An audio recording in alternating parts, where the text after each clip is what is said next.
નમસ્તે વિદ્યાર્થી મિત્રો, આજે આપણે ધોરણ 11માં પ્રકરણ 8 ઇકોનોમિક્સમાં આર્થિક સુધારા વિશે જોઈશું. તો કે આર્થિક સુધારાની સૌપ્રથમ આપણે અહીંયા પ્રસ્તાવના જોઈશું. તો કે આર્થિક સુધારા કેવા કહેવાય? તો કે અગાઉ પણ આપણે પ્રકરણમાં બધામાં જોઈ ગયા છીએ કેવી કેવી નીતિઓ અપનાવી અને એમાં કેવી રીતના સુધારા આવ્યા. એ બધી જ બાબતોને કેવી રીતના સુધારવી અથવા તેની નીતિ કેવી રીતના ઘડવી તે વિશે અહીંયા સમજ મેળવીશું.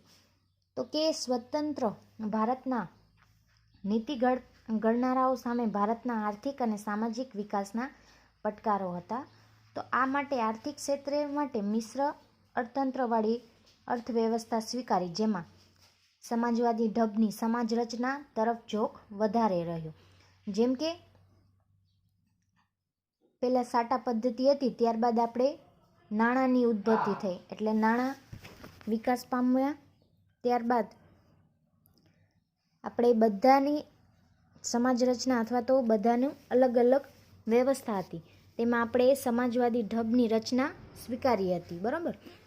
ત્યારબાદ 1947થી 1990ના ગાળામાં ભારતે અપનાવેલી આયોજિત વિકાસની વ્યૂહરચના અને અર્થતંત્ર પર રાજ્યના વધારે પડતા આર્થિક નિર્ણયોને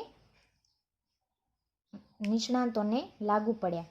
કેવી રીતના? તો કે જેમ કંઈ નવી યોજનાઓ બનાવી હોય અથવા તો કંઈ નવું કરવું હોય તેના માટે થઈને સરકારે શું કર્યું? તો કે પંચવર્ષીય યોજનાઓ તૈયાર કરી. એ પંચવર્ષીય યોજના 1947થી ચાલુ કરી અને 1990 સુધી તેને અપનાવી. જેમ 5-5 વર્ષ માટે તેમને અપનાવી અને જો 5 વર્ષમાં કંઈક સુધારો આવે તો એ કાયમ માટે લાગુ પાડવામાં આવતી. ત્યારબાદ બીજા નવા કોઈ પણ આપણે પ્રયોગ કરી તો પહેલાં આપણે તપાસી કે એના દ્વારા કંઈક રિઝલ્ટ પરિણામ સારું મળે છે કે નહીં. ત્યારબાદ એ શું કરીએ? આપણે અપ્લાય કરી. એવી જ રીતના સરકાર છે એ પંચવર્ષીય યોજના તૈયાર કરતી. જો એ સફળ નીવડે તો એ લાગુ પાડતા. બરાબર. તે જ રીતના તેમજ આર્થિક ધ્યેયોને પ્રાપ્ત કરવા માટે મુશ્કેલી પડતી, એટલે આર્થિક નિર્ણયો લાગુ પાડવા પડતા હતા. ત્યારબાદ ભારતના વેપારની તુલનામાં ઊંચી ખાધ રહેતી હતી. કેમ કે આપણે જે અત્યારે વાહન વ્યવહારમાં જે પેટ્રોલ ડીઝલની જરૂર પડે છે એ કેવું આપણે આયાત કરવું પડે છે. તો એના માટે આપણે રૂપિયા શું ચૂકવવા પડે છે?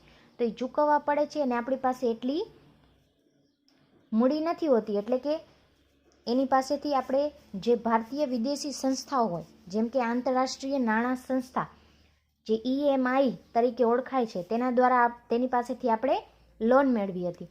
જે લોન મેળવી તો એના દ્વારા એ લોકોએ શું કીધું કે તમારી આર્થિક નીતિમાં પરિવર્તન કરો. તો એની અંદર આર્થિક પરિવર્તનની અંદર 2 પરિવર્તન એ લોકોએ ઈચ્છનીય દર્શાવ્યા હતા. તો કયા?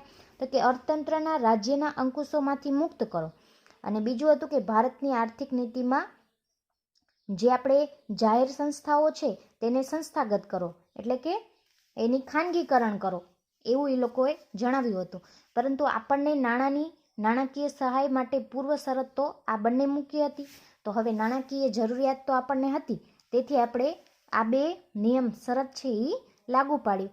તો આ રીતે આપણે કાયદાકીય ફેરફાર પણ દર્શાવ્યા હતા. તો આ જ રીતે દુનિયાના વિકસિત દેશો તથા આંતરરાષ્ટ્રીય નાણાં સંસ્થા પર ભારતની નાણાકીય સહાય આપવા માટે પૂર્વ શરત મૂકી અને ભારતે પોતાની આર્થિક નીતિમાં પરિવર્તન કરે છે.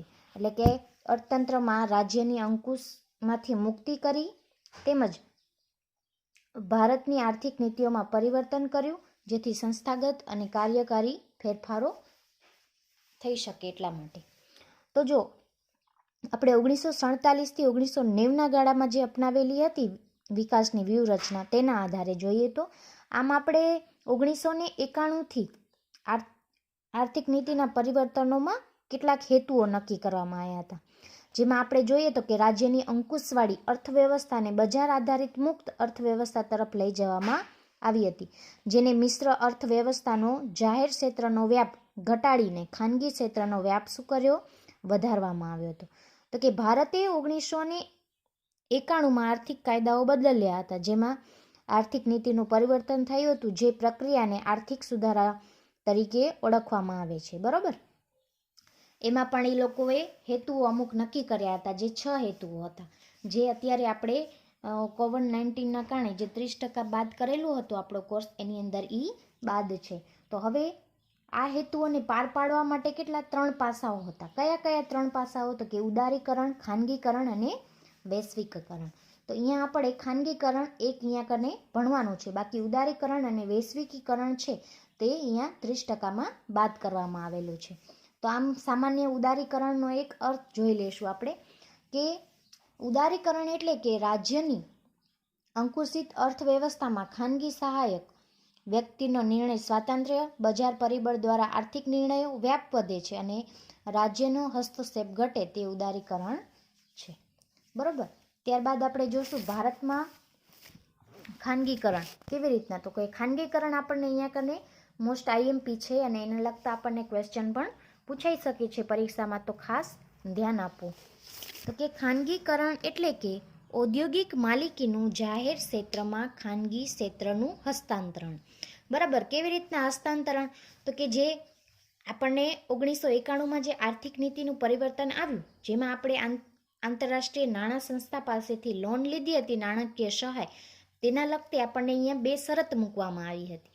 તેમાં પહેલી શરત હતી કે પોતાના આર્થિક નીતિમાં પરિવર્તન કરવું અને અર્થતંત્રના રાજ્યમાં અંકુશોમાંથી મુક્ત કરવા.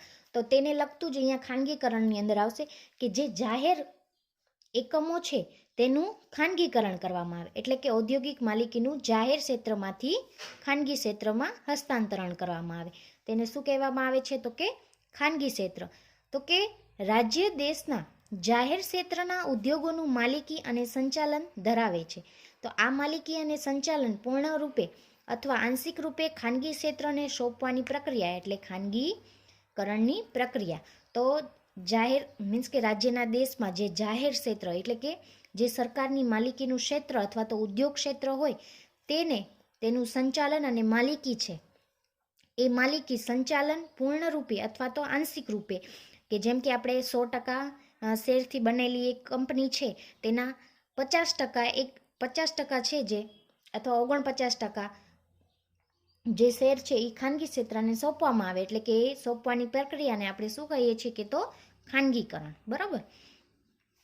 તો આ રીતે ખાનગીકરણ કરવામાં આવે છે. બરાબર. ત્યારબાદ છે કે ભારતમાં ખાનગીકરણની પ્રક્રિયા કેવી રીતના થાય છે.